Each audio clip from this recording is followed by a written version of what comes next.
Baik semuanya, Assalamualaikum warahmatullahi wabarakatuh. Jadi pada hari ini saya akan menjelaskan eh, itu ya, menjelaskan wireless ya, wireless. Sorry. Ini ya, kita belajar wulan konsep. Nah, di sini saya akan menjelaskan tentang wulan konsep dan beberapa rekan saya seperti Ahmad Harlan dan juga Meliana akan membantu presentasi pada wulan konsep kali ini. Baik, kita masuk ke introduction. Nah, di sini kita bisa lihat kenapa kita harus mengambil modul ini seperti itu. Jadi, do you see wireless? Apakah Anda menggunakan koneksi di rumah, kantor, sekolah, lalu juga pernahkah kita bertanya-tanya bagaimana sih cara kerjanya? Nah, jadi itu ada namanya tuh banyak cara untuk terhubung secara wireless atau secara nirkabel. Nah, seperti halnya semua hal yang melibatkan jaringan, jenis koneksi ini paling baik digunakan dalam situasi tertentu. Nah, terus juga kondisi ini memerlukan perangkat tertentu dan juga rentan terhadap jenis serangan tertentu. Nah, oleh karena itu, eh, kita akan mempelajari lebih lanjut tentang konsep wulan. Wulan ya.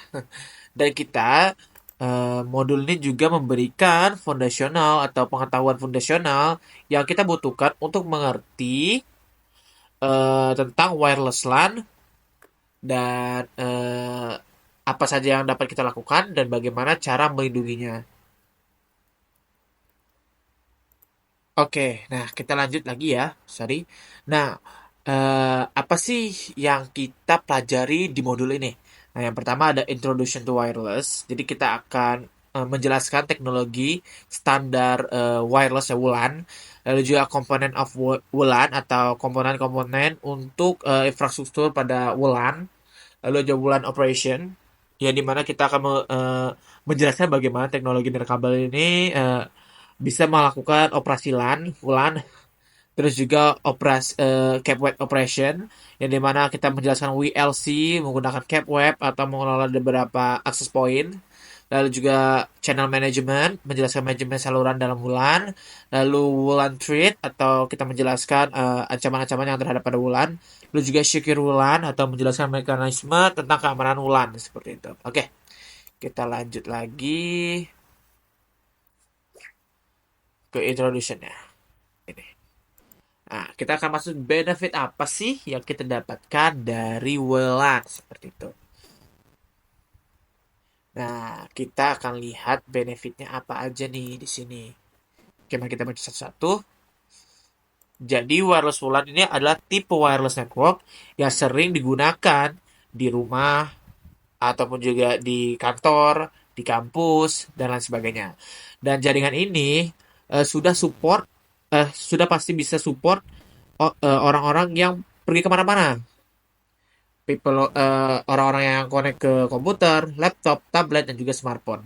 Dan banyak sekali network-network yang berbeda, infrastruktur, dan juga provide network access yang ada di WLAN ini. Nah, service, sorry, eh, ada banyak infrastruktur dan jaringan yang berbeda yang menyediakan akses jaringan ini, seperti LAN kabel, jaringan penyedia layanan, dan jaringan telepon seluler. Nah, namun nih, WLAN juga ini memungkinkan mobilitas di lingkungan juga dan juga rumah dan juga bisnis. Nah, dalam bisnis yang memiliki infrastruktur kabel, penghematan biaya dapat terjadi setiap kali terjadi perubahan peralatan atau ketika merelokasi karyawan di dalam gedung, menata ulang peralatan atau laboratorium, atau juga pindah ke lokasi sementara atau lokasi proyek. Infrastruktur kabel dapat beradaptasi dengan kebutuhan dan teknologi yang berubah dengan cepat. Nah, jadi bisa kita baca tadi ya. Jadi manfaat kabel ini dapat menghemat biaya, ya yang pertama. Lalu juga ketika merelokasi karyawan dalam gedung, menata ulang atau pindah ke lokasi, nirkabel ini atau wireless ini dapat beradaptasi dengan kebutuhan teknologi yang berubah dengan cepat. Jadi cepat berubahnya, lalu juga lebih hemat seperti itu.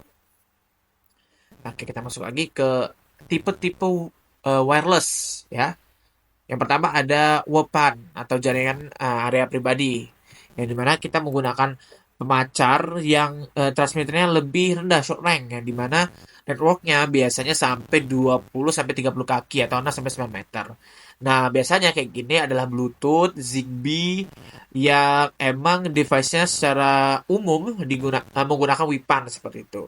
Nah, biasanya WIPAN ini base-nya eh, base-nya adalah 802.15 standarnya dan dia memiliki frekuensi 2,4 GHz.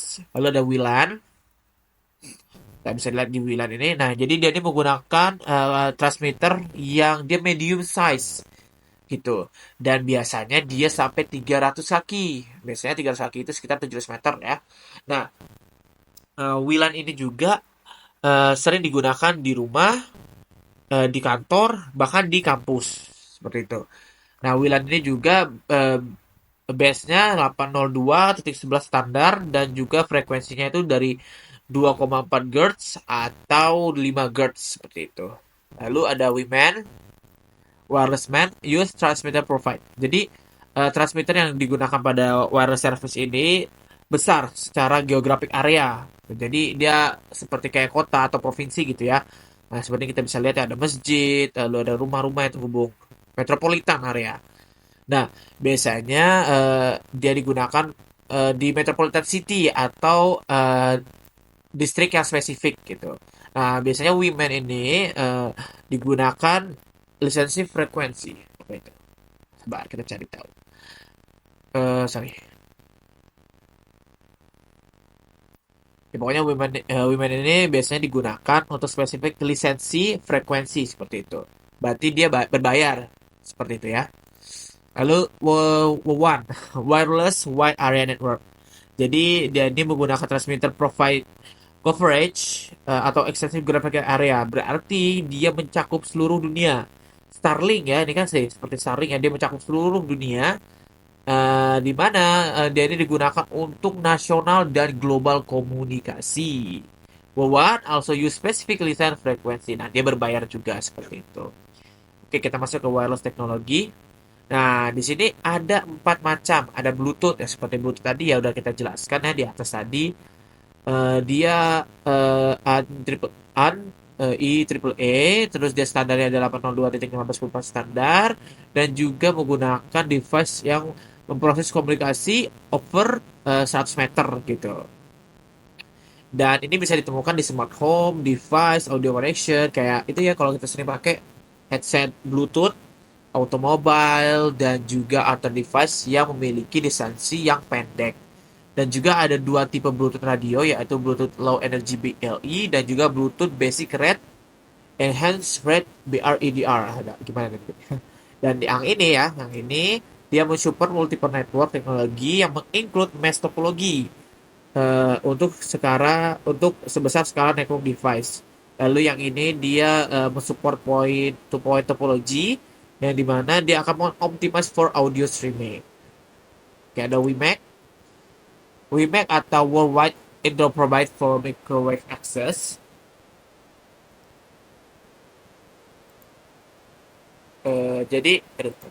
Jadi ini alternatif to broadband wire internet connection yang competing with DSL and kabel. Oh, ya.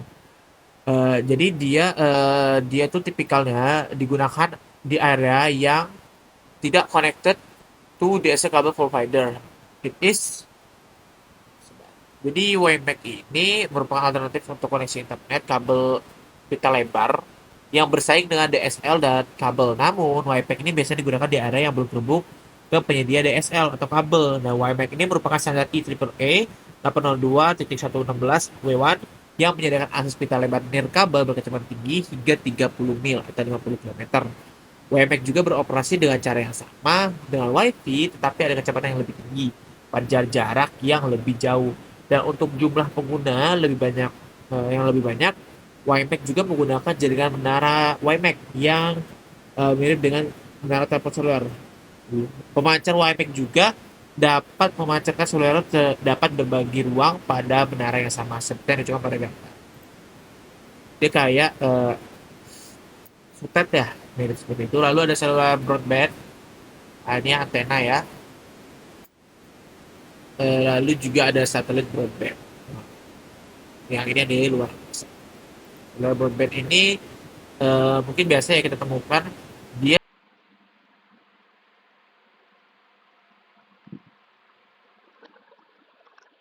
Nah, terus kita bisa masuk ke broadband seluler yang dimana seluler 4G atau 5G ini adalah jaringan seluler wireless yang utamanya digunakan oleh telepon seluler.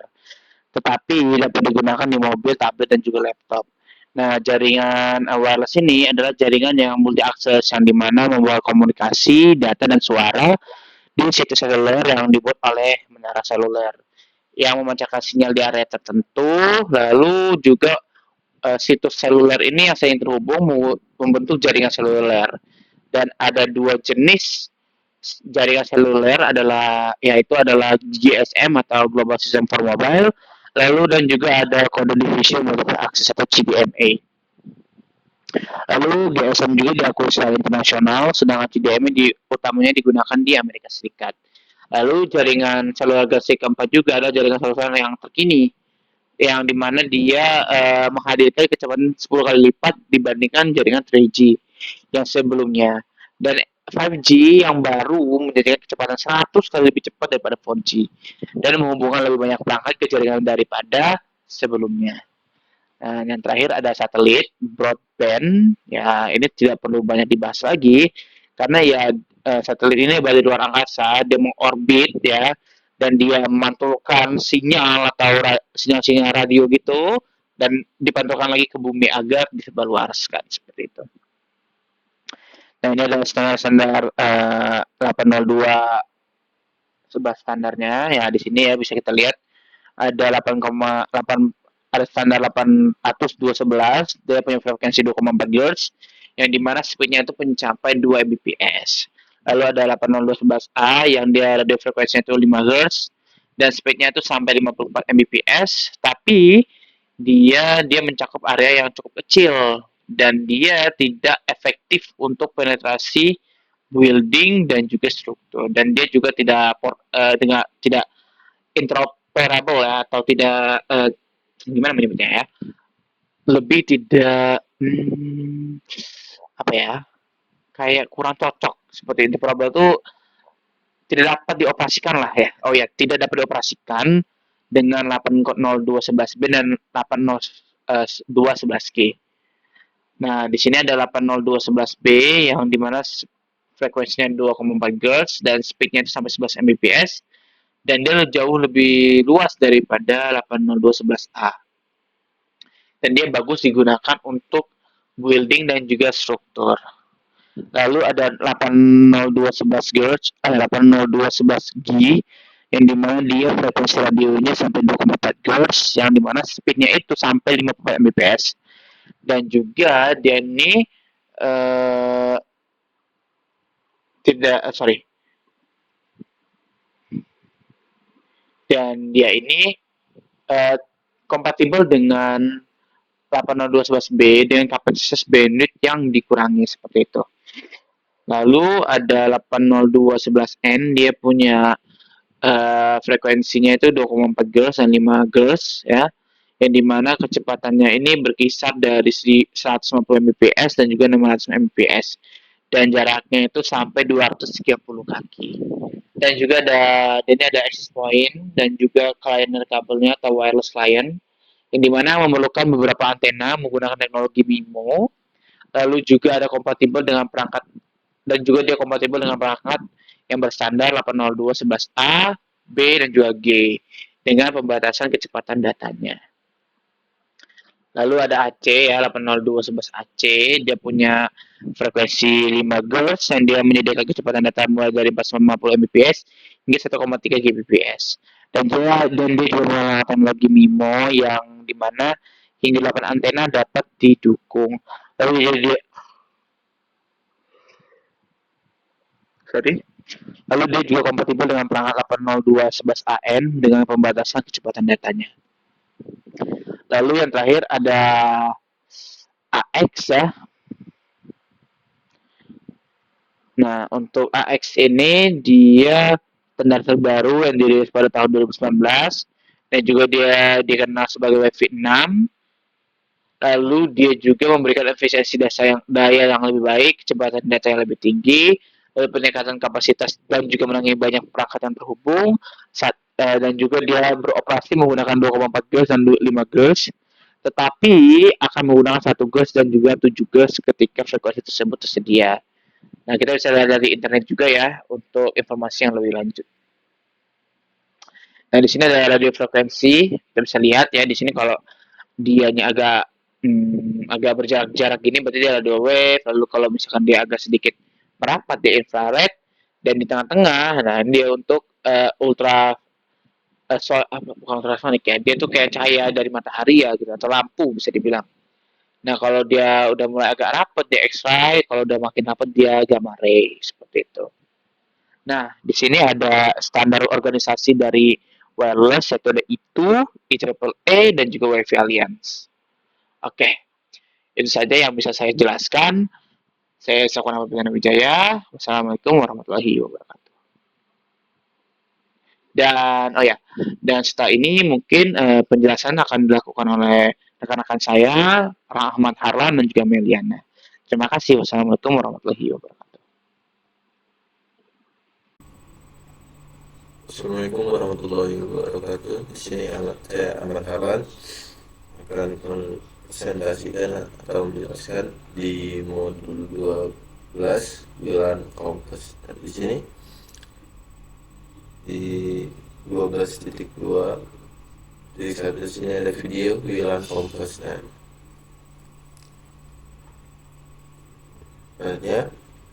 di wireless next. Nah, di sini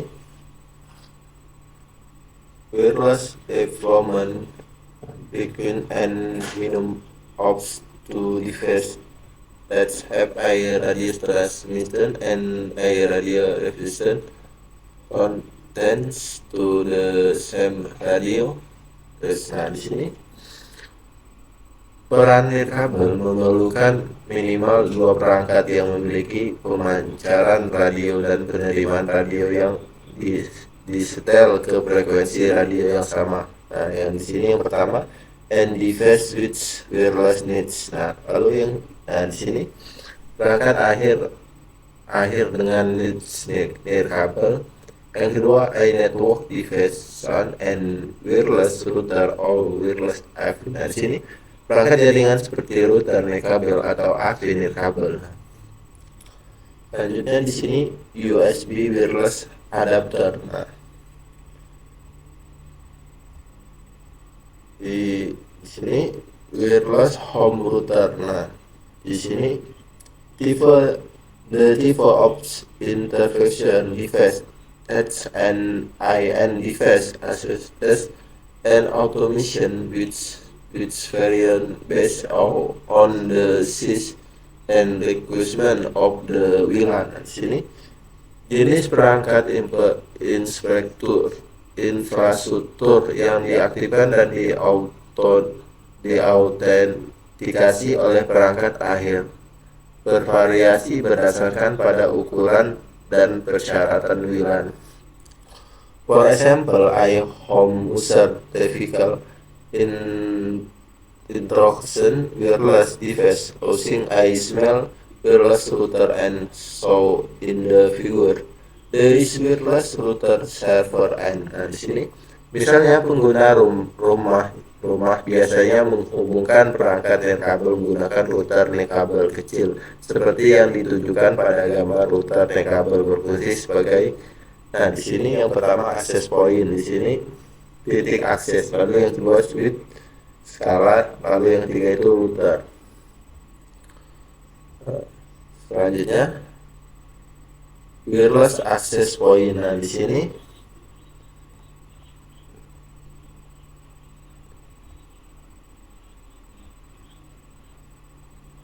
di wireless access point di sini will rank extend RH to step on and configuration. The best solution will be to install outer wireless access point to provide direct wireless access to the user device. Nah, di sini Meskipun extender jangkauan mudah diatur dan dikonfigurasi, solusi terbaik adalah memasang titik akses nirkabel lainnya untuk menyediakan akses nirkabel khusus ke perangkat pengguna. Wireless client user the this wireless needs to discover nearby IP and the switching the is SSD client the activation to access and automation which in AIV. After bench automation, wireless user have access to network user. The Cisco Marketing Go APS are shown in the figure. Nah, di sini klien nirkabel menggunakan nirkabel mereka untuk menemukan API terdekat yang mengiklankan SSID mereka. Klien kemudian mencoba untuk bersosialisasi dan mengautentikasi dengan IP. Setelah diautentikasi, pengguna nirkabel memiliki akses ke sumber daya jaringan API Cisco mereka ditunjukkan pada gambar. Baik, selanjutnya di sini ada API kategoris. Nah, di sini API can I use categories and internet automation API or controller based API. Nah, di sini API dapat dikategorikan sebagai API otonom atau API berbasis pengontrol. Dan di sini ada dua, autonomous API dan controller based API. Selanjutnya di sini wireless attach. Nah, di sini most business class APIs requires external attach to make the fully fungsional units. Nah, di sini sebagai besar API kelas bisnis memerlukan antara eksternal agar dapat berfungsi penuh. Nah, di sini ada tiga, ada omniscient antena, lalu ada Dirstex antena, lalu ada MIMO antena. Nah,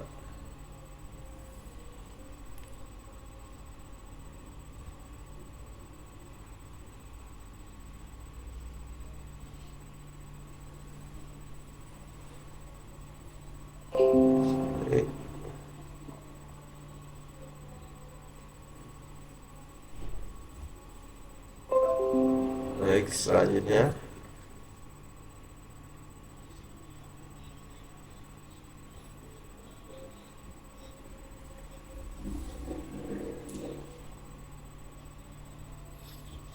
baik, di sini di WLAN operation ini ada video. Lalu di sini ada wireless topology model.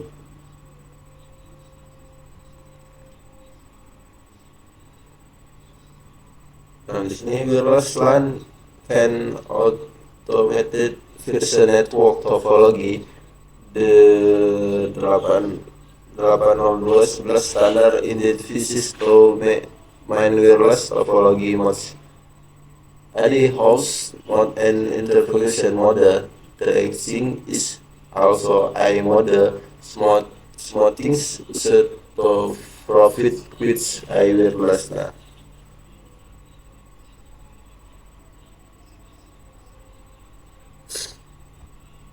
Nah, lalu di sini ada tiga, ada in-house mode di sini. The is when two device connect wireless and a to fit.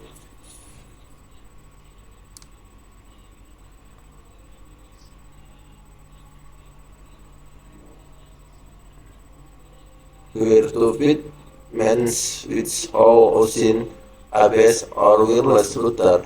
Example include wireless client connecting directly to to each other using Bluetooth or Wi-Fi directs the EEAA standard reference to an host network and intervention basic service. Di sini. Lalu yang ketiga ini ada inspected nodes. Nah, di sini mode inspected. Nah, di sini inspected mode. Nah, di sini inspected mode there is WLAN. This wireless client in connects via a wireless router or ARV switch.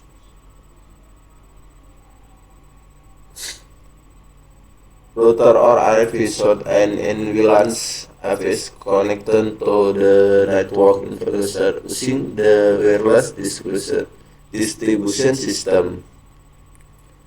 Nah, di sini artinya infrastruktur mode ini terjadi saat klien kabel saling terhubung melalui router kabel atau AVI seperti pada WLAN AVI terhubung ke infrastruktur jaringan menggunakan sistem distribusi kabel seperti Ethernet. Lalu yang ketiga ini ada thread string. Nah, di sini selanjutnya di sini BSS and ISS. Nah, di sini instruktur mode device topology building blocks I basic service set BBS and extended service set SS. Nah, di sini mode instruktur mendefinisikan dua blok pembangunan topologi basic service set BSS dan extended service set ESS. Nah, di sini ada ISS, lalu ada ISS. Nah, selanjutnya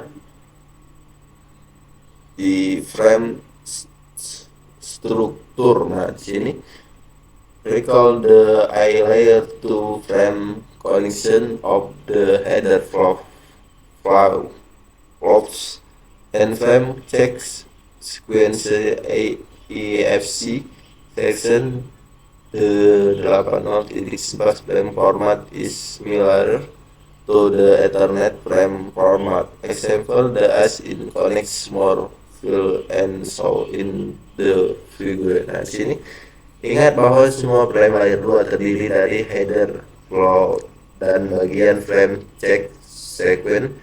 Format frame 802.11 mirip dengan format frame Ethernet, kecuali bahwa ini berisi lebih banyak kolom seperti yang ditunjukkan pada gambar. Nah, baik, selanjutnya ada CSMA atau CA. Nah, di sini WLAN are help duplex share media configuration. Help duplex means the only on client the transmit on between, and GV mode share media means the wireless client and all transmission and revision on the swing radio channel. Nah, di sini WLAN merupakan konfigurasi media bersama L duplex.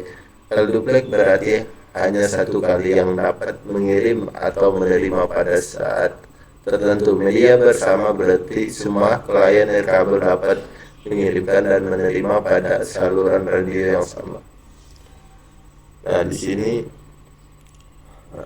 baik, selanjutnya wireless client and AV access dia. Nah, di sini for wireless device to communication over a network, the service assistant with and of or wireless load. And for of the 8.0.11 process is proving I WLAN and substituted connected to it wireless device communicates the following the force process and so in the figure. Nah, di sini agar perangkat kabel dapat berkomunikasi melalui jaringan, perangkat tersebut harus terlebih dahulu terhubung dengan AV atau router nirkabel. Bagian penting dari proses 802.11 adalah menemukan WLAN dan kemudian menghubungkan perangkat nirkabel menyelesaikan 3 tahap proses berikut seperti yang ditunjukkan pada gambar. Nah, di sini yang pertama itu discover wireless API, lalu yang kedua automation with API, yang ketiga authentication with API. Nah, di sini temukan API nirkabel, yang kedua otomasikan dengan API, yang ketiga bermitra dengan API. Nah, selanjutnya di FASIP and RCS disclosure mode. Nah, di sini wireless di device must disclosure and connect to API or wireless router. Wireless client connect to the API using isolated cabling. Process there is process that can the FASIP or aktivitas. Nah, di sini perangkat nirkabel harus menemukan dan terhubung ke API atau router nirkabel. Klien nirkabel terhubung ke API menggunakan proses pemindahan probing. Proses ini dapat bersifat pasif atau aktif. Nah, di sini pasif mode, lalu aktif mode. Nah, di sini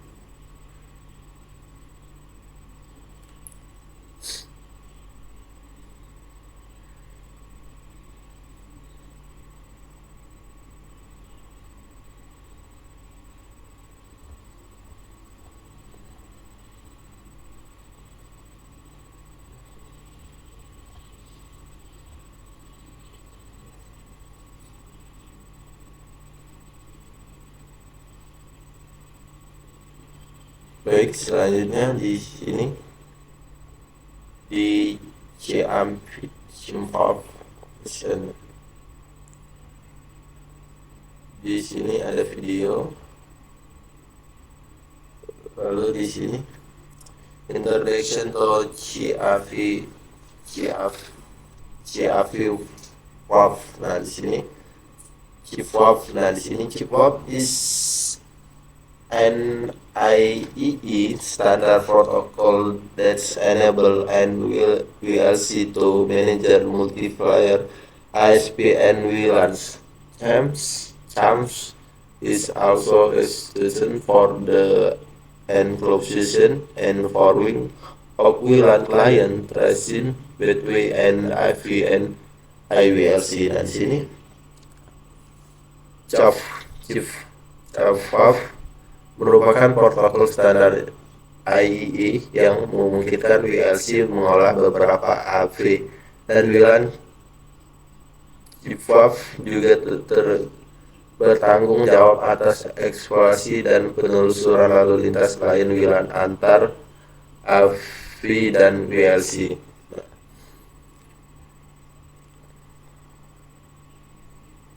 Baik, selanjutnya Filmatch arsitektur.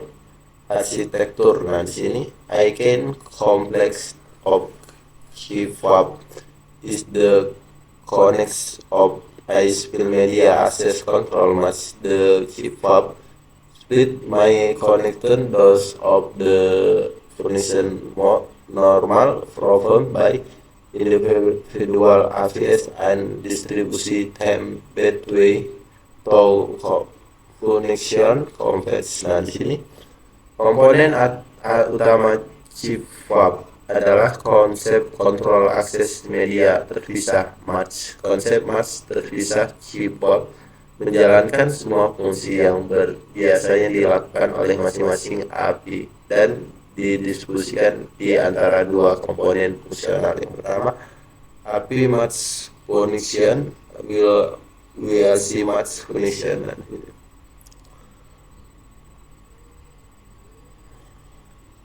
Baik, selanjutnya di TLS encryption. Nah, di sini the TLS is a protocol will provide security between the API and the will. It's allow them to connection using encryption endorsing or traversing. Nah, di sini DTLS adalah protokol yang menyediakan keamanan antara API dan BLC. Protokol ini memungkinkan keduanya berkomunikasi menggunakan enkripsi dan mencegah penyadapan atau gangguan. Nah, selanjutnya ada Plex Connect APS. Nah, Plex Connect is a wireless solution from batch office and remote office discovered. It lets you configuration and control access point in branch option from the Clover office through and will link with station of offing and controller in the office. Nah, di sini Flag Connect adalah solusi nirkabel untuk penerapan di kontrol cabang dan kontrol jarak jauh. Solusi ini memungkinkan Anda mengkonfigurasi dan menyediakan titik akses di kantor cabang dari kantor pusat melalui tautan WAN tanpa harus menerapkan protokol di setiap kantor. Nah, di sini ada dua mode operasional untuk Flex. Nah, di sini connected mode dan standalone mode. Nah, baik, mungkin itu aja penjelasan dari saya. Saya akhiri. Wassalamualaikum warahmatullahi wabarakatuh.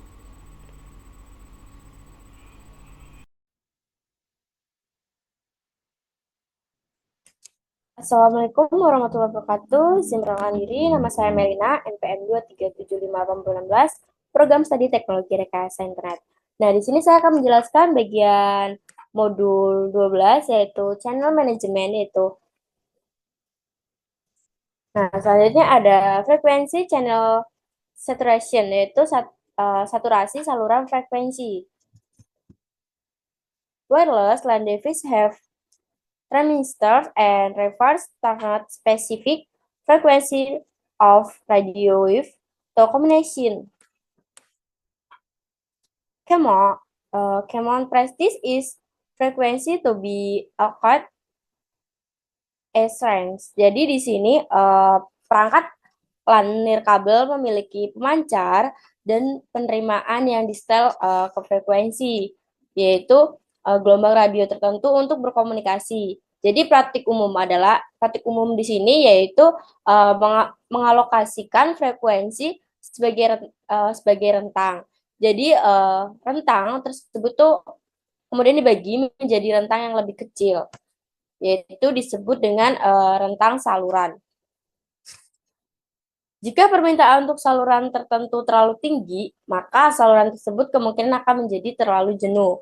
Nah, kejenuhan ini menjadi media nirkabel menurunkan kualitas komunikasi. Jadi selama bertahun-tahun jumlah teknik telah diciptakan untuk meningkatkan komunikasi nirkabel dan mengurangi kejenuhan.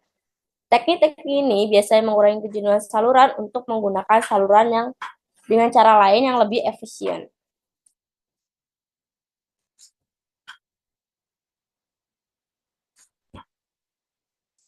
Yang pertama itu di sini ada DSS, yaitu sistem penyiaran digital. Direct Square Spectrum. This is modulation technique designed to spread signal over a larger frequency band. Spectrum techniques were developed during wear time to make it more default for effectively hides the describable peaks of the signal. Jadi di sini tuh DSS ini adalah teknik di mana modulasi yang dirancang untuk menyebarkan sinyal ke pita frekuensi yang lebih besar, yaitu teknik spektrum yang dikembangkan selama masa perang untuk mempersulit musuh dalam menyadap atau mengganggu sinyal komunikasi. Selanjutnya ada FHS. Ada OVDM juga.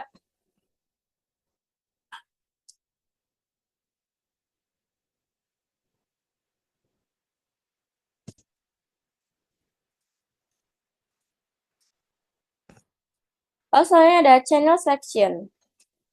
A best practice for VLANs requiring multipath apps is to use non-overlapping channel. For example, the standard operating is the 2-4 GIS to spectrum. The band is subdivided in multiple channels. Each channel is out 22 MHz bandwidth and is separated from the next channel by 5 MHz. The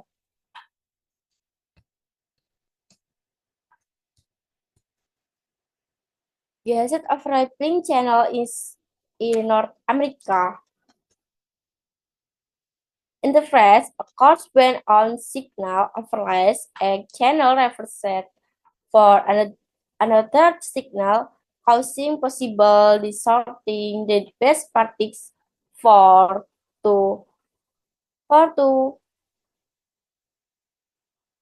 GIS VLANs. The require multipath apps in to use non-overlapping channels atau more modern paths will do this automatically.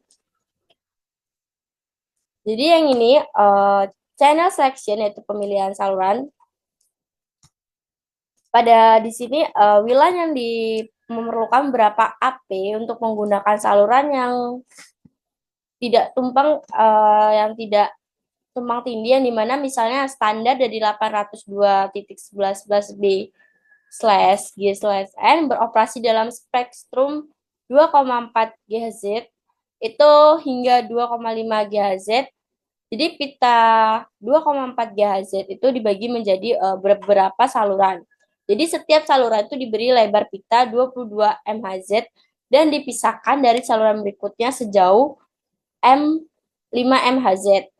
Yang dimana standar 802.11b mengidentifikasi 11 saluran untuk Amerika Utara seperti yang pada gambar 13 yang dimana itu Eropa dan Jepang. Jadi untuk catatan untuk saluran 2,4 GHz internet untuk pelajari itu tentang variasi di berbagai negara.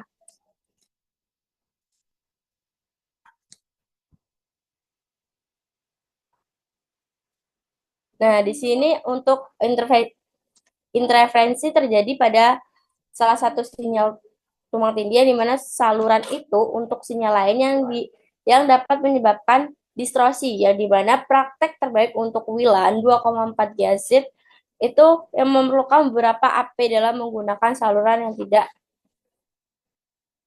tumpang tindih, meskipun sebagian besar AP modern yang melakukan secara otomatis. Jadi jika ada 3 AP yang berdasarkan digunakan saluran 1,6 dan 11 seperti yang ditunjukkan pada gambar di sini. Lalu selanjutnya ada 5 GHz, 8 saluran pertama yang tidak mengganggu.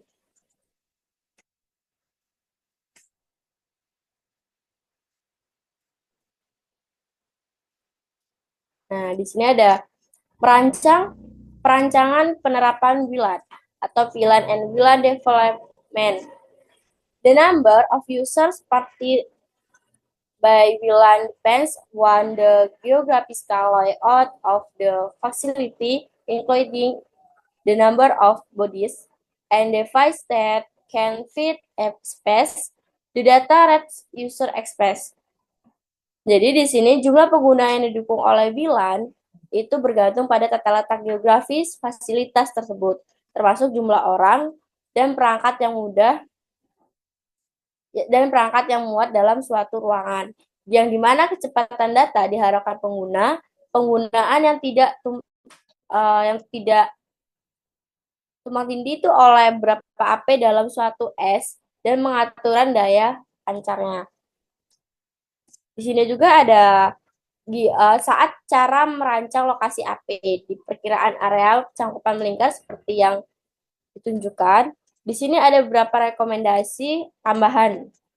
Yang pertama itu ada jika AP menggunakan kabel yang sudah ada atau tidak ada lokasi di mana AP tidak dapat ditempatkan atau catatan lokasi di peta. Yang kedua ada sumber gangguan potensi yang dapat mencangkup oven atau gelombang mikro kamera video dari kabel lampu neon, detektor gerakan atau perangkat lain yang menggunakan jangkauan 2,4 GHz. Posisikan AP di atas penghalang.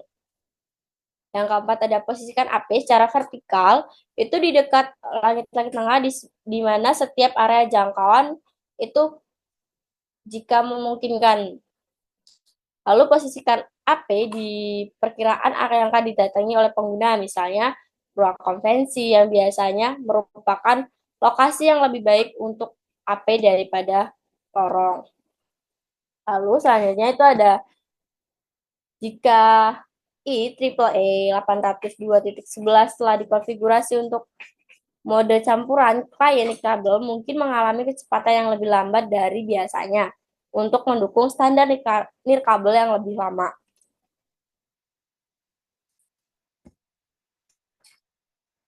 Jadi perkiraan semua area jangkau yang diharapkan dari sebuah AP itu perlu diketahui bahwa nilai ini bervariasi tergantung pada standar WLAN atau campuran standar yang digunakan, sifatnya, fasilitas, dan daya pancarnya yang dikonfigurasi untuk AP tersebut gitu.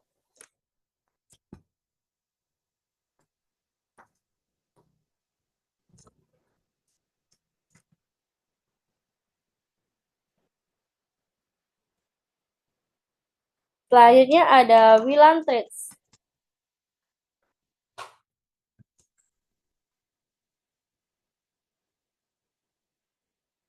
Oke, tadi belum dijawab ya pertanyaan yang bertanya, guys.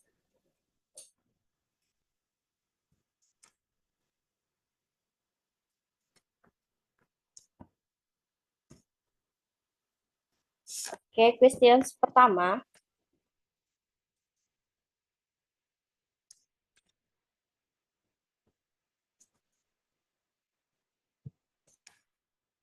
Which of the following modulation techniques replicate switching signal among frequency channels? Itu VHS. Lalu yang kedua, which the following modulation technique split a signal over frequency band? Itu DSS. Which the following modulation technique is used the new itu of DMA.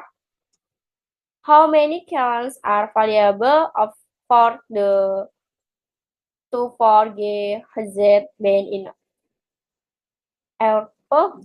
13. How many channels are available for the 5 GHz band? 24.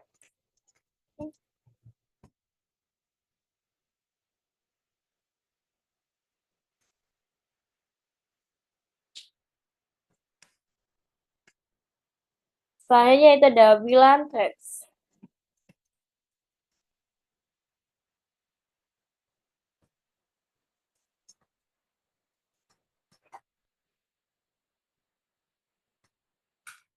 Ancaman terhadap WLAN. Oke, di sini ada videonya.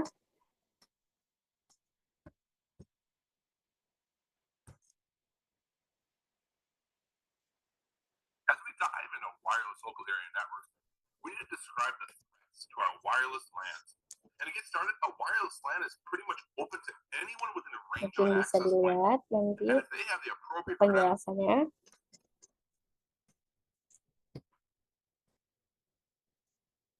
Wireless security overview.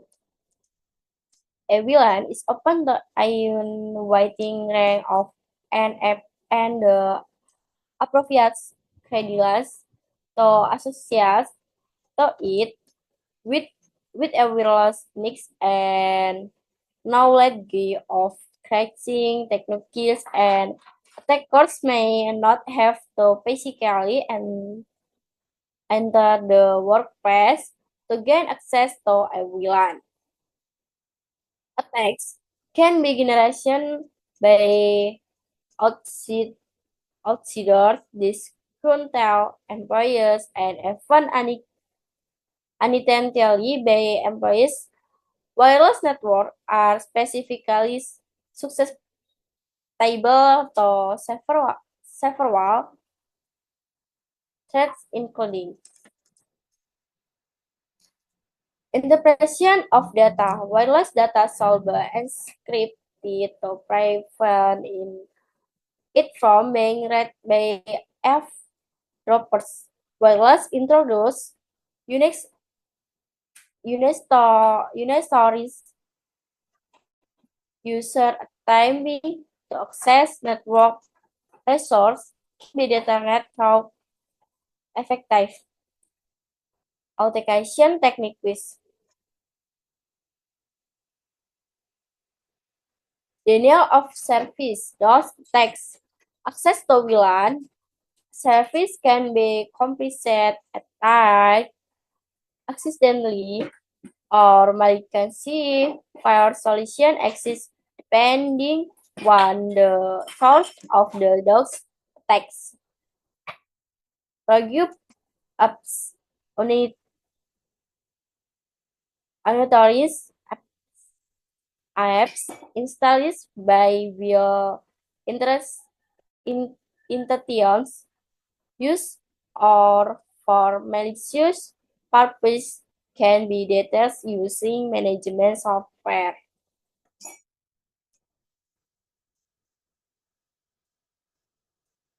DOS attack. Wireless DOS attack can be the result of improperly configured device. Configuration error can disable the VLAN. For instance, administrator accidentally alter configuration and disable the network, or an with administrator privilege called interstationally disable and VLAN.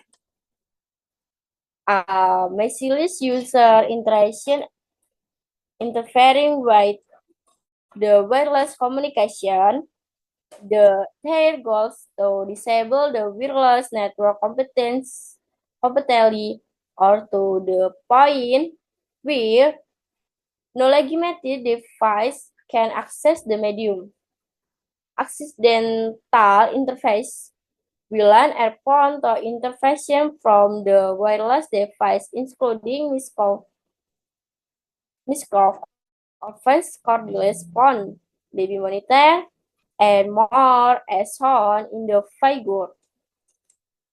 Jadi di sini yaitu serangan DOS, yang dimana serangan DOS nirkabel itu dapat disebabkan oleh yang pertama itu ada perangkat yang dikonfigurasi dengan tidak tepat. Di sini kesalahan konfigurasi dan dapat menonaktifkan VLAN, misalnya yaitu pada administrator secara tidak sengaja untuk mengubah konfigurasi dan menonaktifkan jaringan atau penyusup dengan hak istimewa administrator yang dapat secara sengaja menonaktifkan VLAN.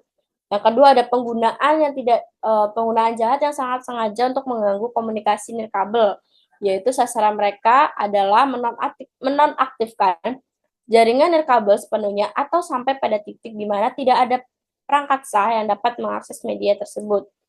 Lalu selanjutnya ada gangguan yang tidak disengaja juga, yang dimana itu VLAN ini tuh sangat rentan terhadap gangguan dari perangkat nirkabel lain, termasuk oven, microphone, telepon, kabel, monitor, dan lain-lain seperti yang ditunjukkan pada gambar ini.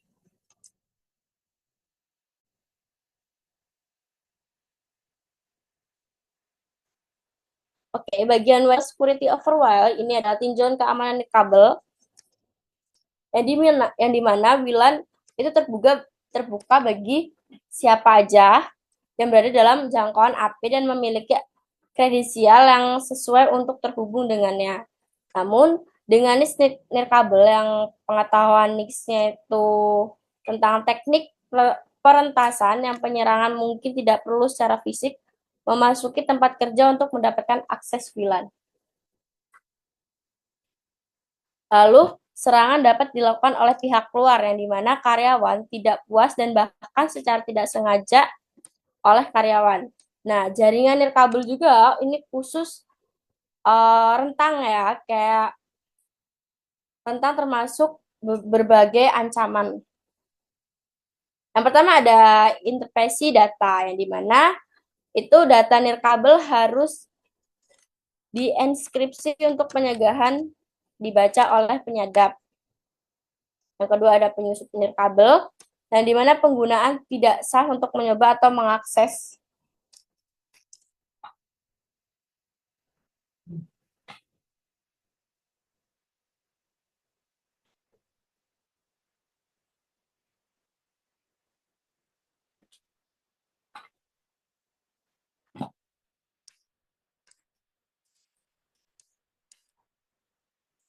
Lalu yang ketiga ada serangan denial of service (DOS). Akses layanan WLAN dapat disusupi dengan secara tidak sengaja maupun secara sengaja. Di sini ada berbagai solusi tergantung pada sumber serangan DOS. Lalu ada AP palsu yang dimana AP tidak sah yang diinstal oleh gangguan pengguna yang dimaksud itu baik ataupun tujuan yang dapat dideteksi oleh menggunakan manajemen perangkat lunak.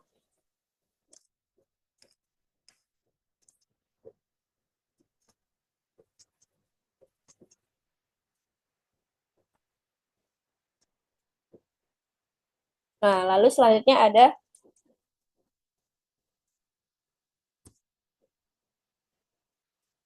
review access point, yaitu titik akses.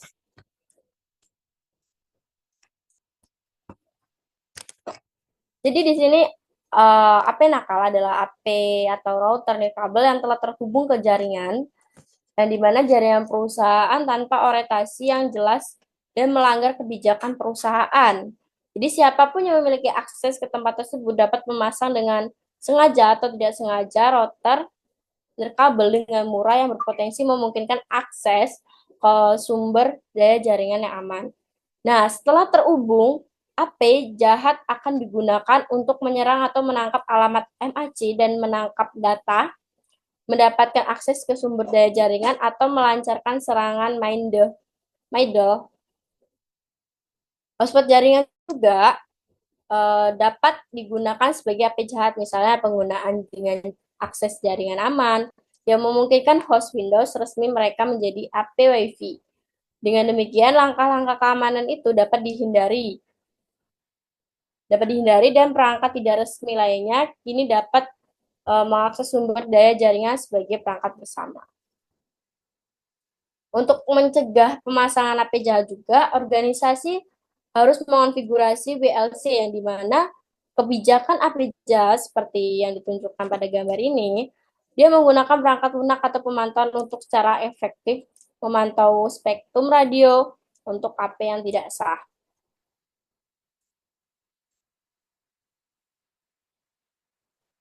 Lalu ada main the middle attacks, yaitu serangan main in the middle. Jadi dalam serangan main in the middle text MITM itu adalah parents yang ditempatkan di antara dua entitas yang sah untuk membaca atau mengubah data yang dikirimkan antara kedua pihak, yang dimana ada banyak cara untuk membuat serangan MTM ini. Jadi serangan MTM ini itu nirkabel yang populer yang disebut serangan Evil Twin App, yang dimana penyerang memperkenalkan AP palsu dan mengonfigurasi dengan SSID yang sama dengan AP yang sah seperti yang ditunjukkan pada gambar. Jadi lokasi yang menawarkan wifi gratis seperti bandara, kafe, dan restoran itu merupakan tempat yang sangat populer untuk jenis serangan ini karena autentikasinya itu terbuka.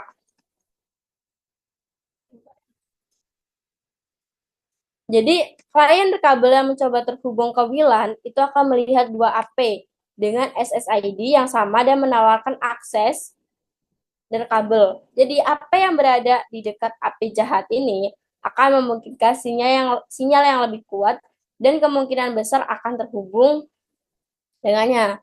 Namun broadcast pengguna ini dikirim ke AP jahat yang kemudian menangkap data dan merusaknya ke AP yang sah seperti broadcast yang dimana dia balik dari AP yang dikirim ke AP jahat lalu ditangkap dan meneruskan ke pengguna yang tidak menaruh curiga, yang dimana penyerang dapat mencuri kata sandi pengguna, informasi pribadi, dan peroleh akses perangkat mereka dan membahayakan sistem.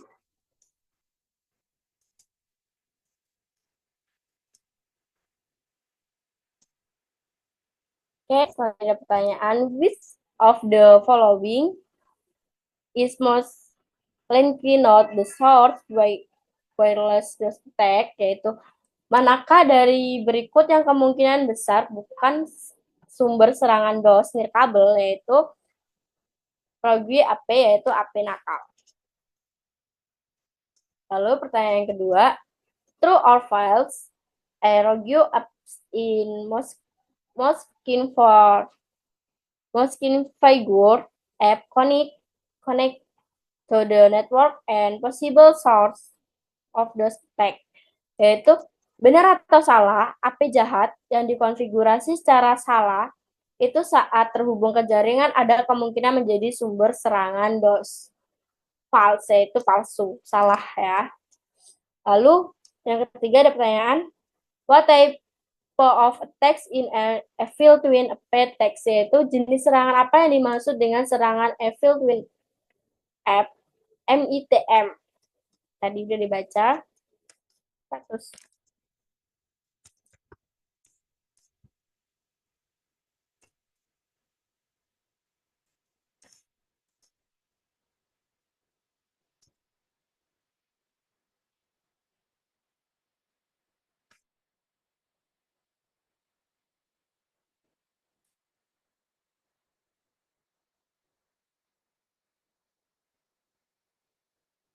SSID, selanjutnya ada SSID, Quaking and Max Address Filtering.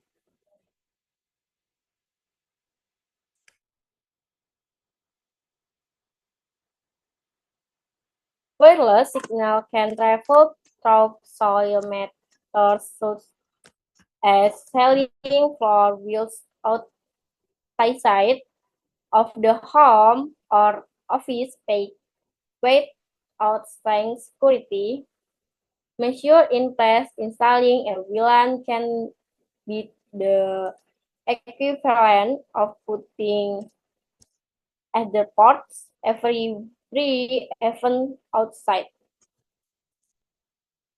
To address the threats of keeping wireless intruders out, the practice data to early security factors reuse and are still available. One most routers and apps SSID, Quaking, and MAC address filtering. SSID Quaking yaitu apps and some wireless router allow the SSID become framed to disable, as how in the figure wireless client must manually configure the SSID to connect to the network. MAC address filtering. An administrator can manually permit or deny client wireless access based on the physical message where address in the figure. The router in configure the permit to MAC address. Device with different MAC address will not be able to join to the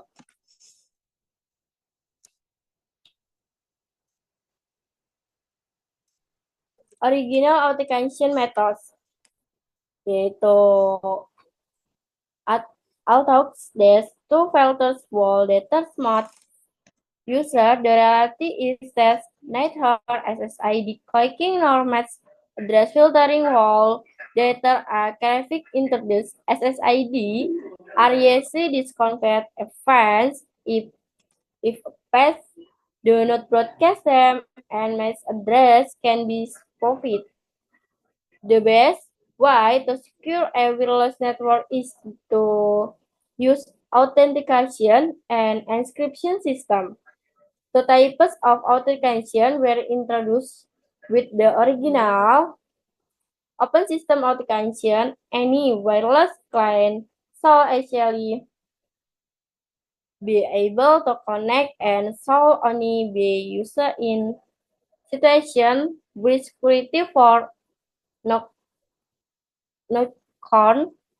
So, as those providing free internet access like cafes, hotels, and remote area, the wireless client responsible for providing security SaaS is using a virtual private network (VPN) to connect security. FPS Private Authentication and Encryption Service (VPNs) are beyond the scope of the topic. Share key authentication provide mechanisms such as WPA, WP, and WPA free to authentication and encryption data between a wireless client and app. How the password must be between both parties to connect. The following cartoon summary says authentication methods. Share key authentication methods. There are 4 share key authentication techniques available as description the table. Until the available of VPA3 device become ubiquitous wireless network shall use the VPA2 standard. Authentication method wired equivalence privately with descriptionnya the original specific design to secure the data using the reverse Sapphire for SCA4 encryption method with static key.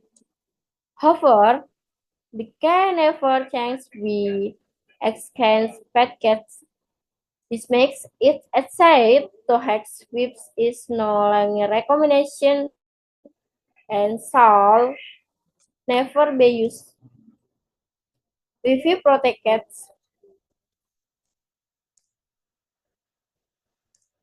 Yeay.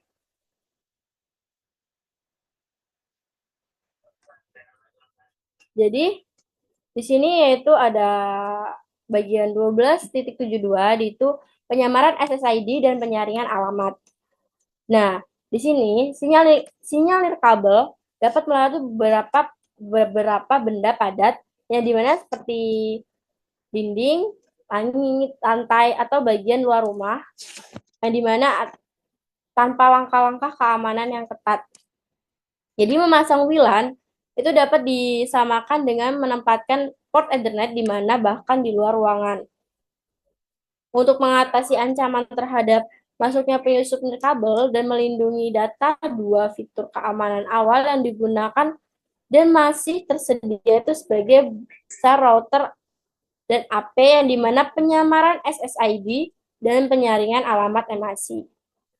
Jadi penyamaran SSID itu AP dan beberapa router dan kabel memungkinkan bingkai suara SSID yang dinonaktifkan seperti yang ditunjukkan pada gambar yang dimana klien pada gambar ini yang dimana klien nirkabel itu harus mengonfigurasi SSID secara manual untuk terhubung ke dalam jaringan.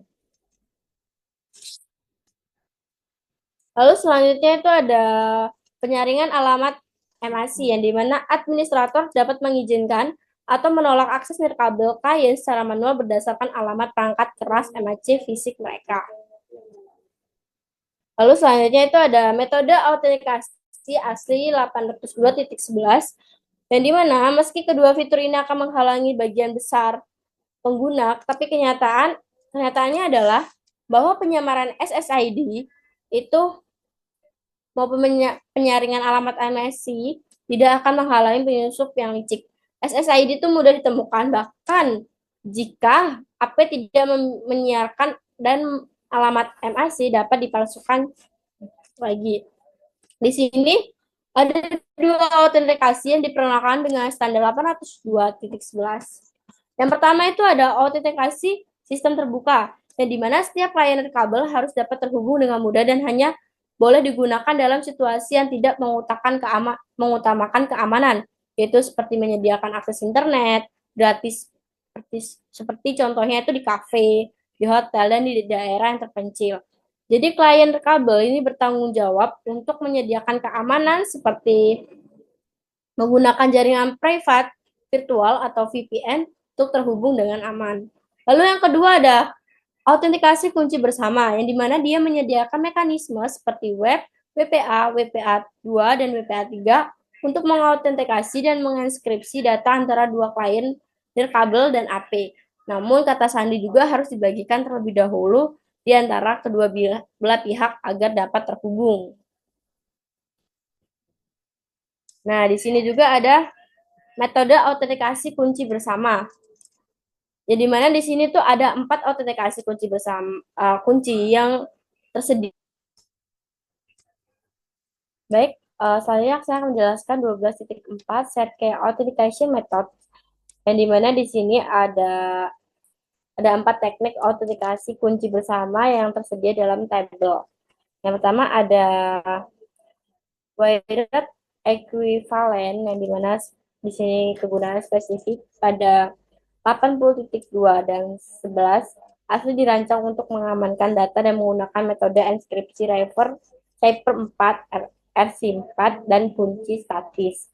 Lalu selanjutnya ada Wi-Fi protected, yaitu akses terlindungi pada Wi-Fi, yang dimana standar Wi-Fi Alliance yang menggunakan web tetapi mengamankan data dengan algoritma enkripsi temporal key integrasi protokol TKIP yang jauh lebih kuat. TKIP juga mengubah kunci untuk setiap paket sehingga jauh lebih sulit untuk diretas. Lalu selanjutnya ada WPA2, yang dimana WPA2 adalah standar industri terkini untuk mengamankan jaringan kabel. Jadi standar ini menggunakan Advanced Encryption Standard AES untuk enkripsi, yang dimana AES ini saat ini dianggap sebagai protokol enkripsi terkuat. Lalu selanjutnya ada WPA3. WPA3 adalah keamanan Wi-Fi yang generasi berikutnya untuk perangkat yang mendukung WPA3 menggunakan metode keamanan terbaru, melarang protokol lama yang sudah ketinggalan zaman, dan memerlukan penggunaan Protected Management Framework PMF, namun perangkat dengan WPA3 belum tersedia secara luas. Lalu selanjutnya yaitu authentication home user, yaitu mengautentikasi penggunaan pada rumah. Biasanya router rumah biasanya memiliki dua pilihan, yaitu untuk autentikasi WPA dan WPA2. Jadi di sini ada opsi dari dua metode autentikasi WPA2. Yang pertama ada personal, yaitu pribadi. Itu ditunjukkan pada jaringan rumah atau kantor kecil pengguna mengautentikasi penggunaan kunci yang dibagikan sebelumnya, yaitu PSK. Lalu yang ketiga ada enkripsi, yang dimana ditunjukkan untuk jaringan perusahaan tetapi memerlukan server autentikasi remote authentication built-in user service radius. Lalu selanjutnya itu ada, nah pada gambar ini administrator sedang mengonfigurasi router nirkabel dengan autentikasi WPA2 personal pada pita 2,4 GHz. Selanjutnya ada metode encryption method, yaitu jadi di enkripsi ini digunakan untuk melindungi data jika seorang penyusup telah menangkap dan mentranskripsi, mereka tidak akan dapat mengurangi dalam waktu yang wajar. Namun, standar WPA dan WPA2 ini menggunakan protokol enskripsi. Di sini ada dua protokol. Yang pertama adalah Temporal Key Integration Protocol atau TKIP, dan di mana TKIP adalah metode enskripsi yang digunakan oleh WPA. Jadi protokol ini menggunakan dukungan untuk peralatan WLAN lama dengan mengatasi kelemahan yang terkait pada metode enskripsi web 82.11. Nah, protokol ini tuh menggunakan web tetapi menginskripsi muatan layer 2 untuk menggunakan TKIP dan melakukan Mesa Integration Check atau MIC. Lalu yang kedua ada Advanced Encryption Task Standard atau AES, dan di mana metode enskripsi yang digunakan oleh WPA ini adalah metode yang lebih suka karena dia itu merupakan metode enskripsi yang jauh lebih kuat.